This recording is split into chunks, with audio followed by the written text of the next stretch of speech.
All right, in this video, I'm answering the question, how to not be skinny fat as a runner. Recently, I did an Ask Me Anything over on my Instagram, and this is by far one of the most popular questions I got was how to not be skinny fat as an endurance runner or how to have abs as a runner. This is a very, very good question. A lot of people start running with the intention of losing weight and ultimately looking good. And as they really, really up their miles, they might be doing, 30 plus miles per week, doing, an 18, 20 mile long run on the weekends, they still get down to it. And while they might, lose weight, lose some fat, at the end of it, they don't have abs. They don't look like that dream physique that, they thought they were going to have. And I experienced this as well. This is something that when I started really, really doing ultra marathon training, I just thought, because I'm doing the amount of miles I'm doing in training, doing 50 plus miles a week, I should essentially have no fat on my body and have abs. And, I was sorely mistaken with that, but I just kind of accepted it since,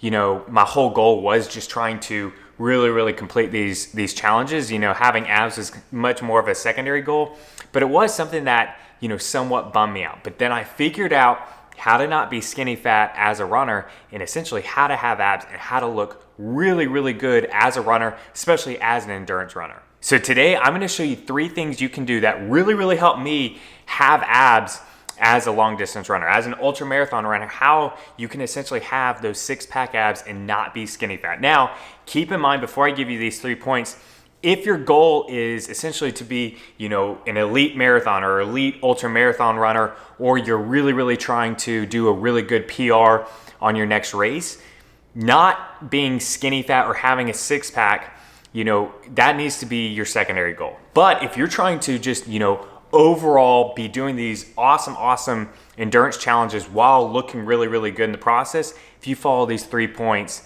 you'll definitely be heading in the right track.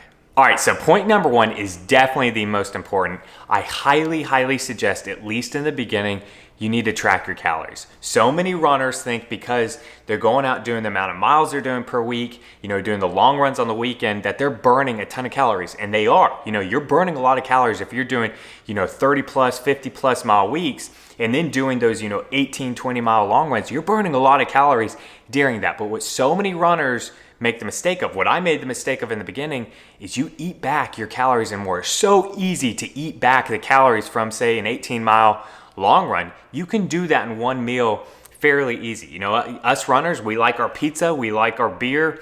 And when you go ahead and you're doing that, even on a semi-regular basis, that's going to kill any chances of you having, those 6-pack abs, you not being skinny fat. Now, I'm not telling you need to track calories forever, but in the very beginning of you trying to essentially have abs, not be skinny fat, it is a good idea to be tracking calories. That way you have a good idea of how much you're taking in, how much you're expending on your runs, and then how much you're taking in. You want to be in a caloric deficit if you ultimately are trying to, burn that last bit of fat to where you're not skinny fat and you can actually reveal those abs. You got to be in a calorie deficit to make that happen. So you've got to be burning more than you're taking in. And so many runners just think that they're burning so much on their runs that they can essentially just eat whatever they want. And trust me, if you right now are skinny fat and you're trying to get those abs and you just, are upping your miles and it's not working,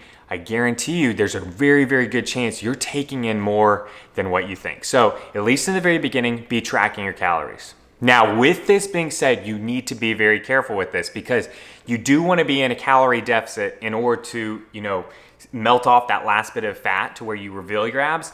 But at the same time, you don't want to be too far in a deficit that your performance really, really suffers and you don't even have the energy to go out and do your training runs, all of that. So that's where I highly suggest being in a deficit of, say, 250 to 500 calories per day. Now, with that being said, a lot of, bodybuilding plans, a lot of, different fitness plans out there other than endurance running says that you shouldn't eat back your calories, meaning that, if you go hit a gym session, that gym session might burn 200 calories. Don't even count that in your daily calorie goals. You shouldn't even be eating back those calories. As a runner, we're burning so many calories on one single run. If you're doing, 6, 8, 10 mile runs, you're burning a lot of calories, 1,000 calories or more a lot of times on those runs, you will need to eat back some of those, or it's going to put you way too far in a deficit. You're not going to recover it all on your runs. So this is why you will need to eat back some of your calories on your runs. So let's just say that to be in a deficit, you need to be eating about 1,900 calories a day. Now you go out for a 6-mile run. That 6-mile run, you might burn, say, 700 calories. Now you should maybe go ahead and add back 350 of those calories, maybe half of those calories, to still keep you in a 500 calorie deficit, but to where you're not going much over that. If you go over much more of a 500 calorie per day deficit with your training, you're going to be having a lot of recovery issues, and you're not going to have the energy to keep moving on. So the way I track everything is I use MyFitnessPal. There's a lot of great food trackers out there, but I use MyFitnessPal on my phone. It works great. And that's kind of the standard out there. That's what most people use. And I just, essentially what I do when I'm really, really trying to cut down and lose fat, and I'm not doing this year round, but when I'm really, really trying to cut down and lose fat, I'll try to be in a deficit of about 500 per day. Now, what I usually do now, being able to, maintain abs year round, essentially, I can be at that maintenance mode. I know roughly how much I need to be having per day. I don't need to track every day. I've got a good idea now. But this is where in the beginning I had to be fairly militant about tracking my calories to make sure I was in a deficit, especially when I was wanting to enjoy, say pizza and beer and all of that. You do want to reward yourself when you go out and you do those hard, long training runs, but you still want to have a good idea of where you're sitting if you are trying to have that beach body, have abs, whatever your goal is. All right, so point number 2 is with the tracking the calories, I highly suggest, at least in the beginning, tracking your macros, specifically protein. A lot of runners out there don't have any idea how much protein they're taking in. And I'm not gonna be out here preaching to you that you need to be taking in a ton of protein. There's the whole issue of, are you overloading your kidneys when you're way overeating protein? I've had a lot of questions from people who are vegan or vegetarian. You don't need all that much protein, but there's so many endurance runners out there, long distance runners, that aren't getting enough protein at all. And it's just because they have no clue how much protein they're taking in. They're just eating, and they're eating a lot of carb heavy foods. Yes, carbs are great. As runners, especially long distance runners, we love our carbs. Carbs fuel us. But I do feel like there's a little bit of an overemphasis on carbs and an underemphasis on protein. Make sure you're getting enough protein.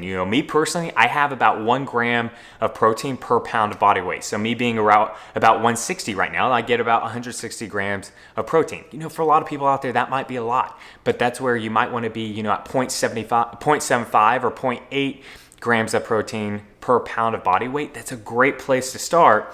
A lot of runners are just getting way too little. There's a lot of articles and stuff out there that shows you only need, 0.4 or 0.5 grams of protein per pound of body weight. You'd be shocked at how few people are actually even hitting that amount. So in the very beginning, I do suggest that along with tracking calories, have a good idea, what your macro splits are. Are you having enough protein? What's your carb intake look like? What's your fat intake look like? The really popular bodybuilding split for macros is 30-30-40. So 40% carbs, 30% protein, 30% fat. That's a great place to start for aesthetics. Obviously with running, many times you'll want to go ahead and up that on carbs. But me personally, I found out that with the amount of strength training I do along with ultra marathon training, 30-30-40 works great for me. For a lot of long distance runners, you're going to want to have more carbs than that. But that's where, tracking your macros in the very beginning, especially to make sure you're getting enough protein and you're not way overdoing it on carbs and fat, that's going to, give you a great idea from the start. All right, so point number 3 is you still need that stimulus of strength training. Now, I'm not saying you need to go do what I do, where I do, CrossFit workouts, and I also like to hit, bro bodybuilding sessions, all that. You don't need to do that as a long distance runner. But how most endurance plans out there, whether it's, half marathon training, ultra marathon training, almost all of these plans do incorporate core training within there, because core training is so important for us runners, for injury prevention and for the strength of our running, all of that. Plus, if you want to have abs, you still need to have that stimulus of strength training. You might be at the point that you actually have very little fat on your body right now, but your abs just really aren't showing through. It might look like you just kind of have one slab of muscle. That's where you need to go ahead and add in actual stimulus to create that six pack. So that's where, I personally do 2 to 3 times per week hitting core and abs specifically. And with that, I do the typical, core movements for runners like planks and stuff like that. But then I also do very, very specific things to actually build out my abs as well. So I do, weighted leg lifts, different things like that. So, if you don't want to go out and hit, full body workouts like bodybuilding workouts or CrossFit workouts, and I don't blame you at all as a long distance runner, you're already out there training long enough, devote, 5 to 10 minutes for, 2 to 3 times per week to actually go ahead and hit your abs, hit your core.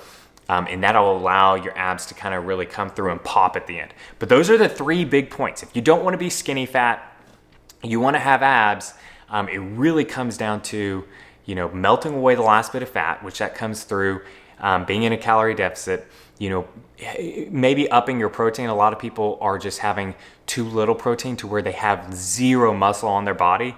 But then point number 3 is, actually have some stimulus within there. So if you're not doing any core or ab work as it is, go ahead and do that. Now, this is not for everybody out there. A lot of people out there want to just go out and do these intense, crazy goals like running a marathon or a 50-mile run or a 100-mile run. Those are amazing in themselves. You don't need to, also have a six-pack unless, that's really, really what you want. But this is a popular question that I get, and I completely get it. This is exactly where I was.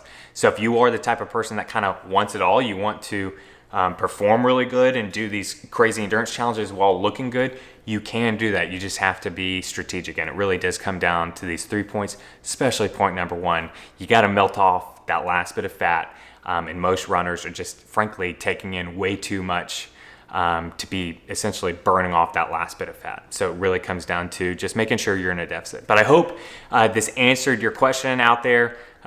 If you enjoyed this video, please do me a huge favor. Smash that like button down below. Hit subscribe if you haven't already. Leave any comments or questions down below. I love going ahead, connecting with all of you out there. Be happy, be positive, be powerful. Have a great rest of your day.